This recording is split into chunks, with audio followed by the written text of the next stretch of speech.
Alexandre est un joyeux enfant de 10 ans qui aime bien profiter de son temps libre, à sa façon. Il étudie ses leçons et fait toujours bien ses devoirs. Mais son père a quand même une insatisfaction. Il reproche souvent à Alexandre de passer trop de temps aux jeux vidéo pendant les week-ends. Un samedi soir, il dit à son fils: « Tu ne peux pas passer toute une journée à jouer, même si c'est le week-end. Oui, tu peux jouer, mais il faut aussi faire d'autres choses. Il faut un équilibre en tout. » La maman d'Alexandre répond: « Oui. Mais chérie, il a déjà fait tous ses devoirs. Ce n'est pas une bonne idée de demander à un enfant d'être toujours en train de travailler. »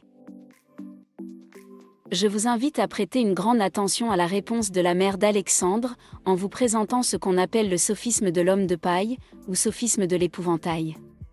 Dans cette présentation, nous allons voir comment ce type de sophisme se manifeste, et ce que vous pouvez faire pour le déconstruire.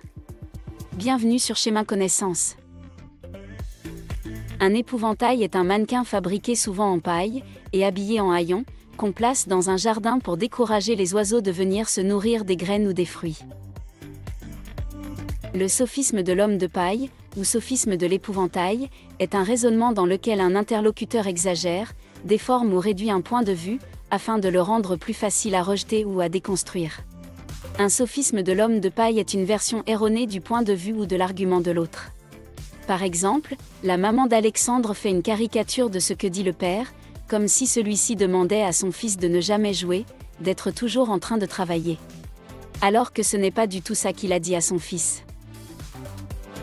Voici un autre exemple. Une citoyenne critique ce qu'un gouvernement appelle fièrement un programme d'aide sociale, qui consiste à distribuer des plats chauds dans un quartier pauvre. Selon cette citoyenne, le gouvernement ferait mieux de créer des emplois décents, pour que ces gens puissent vivre et se nourrir de manière autonome. Elle dit que ce soi-disant programme n'a rien de sérieux, c'est un moyen utilisé par le gouvernement pour faire de la propagande, pour faire dormir debout.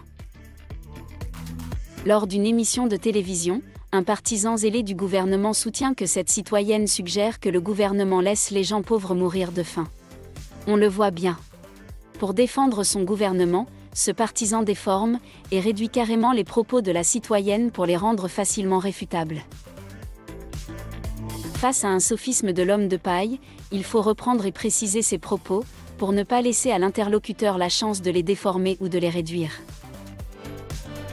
Pour ne pas faire ce type de sophisme, il est aussi important de résumer le point de vue de l'autre, et de lui demander de valider si ce que vous retenez correspond à ce qu'il a dit.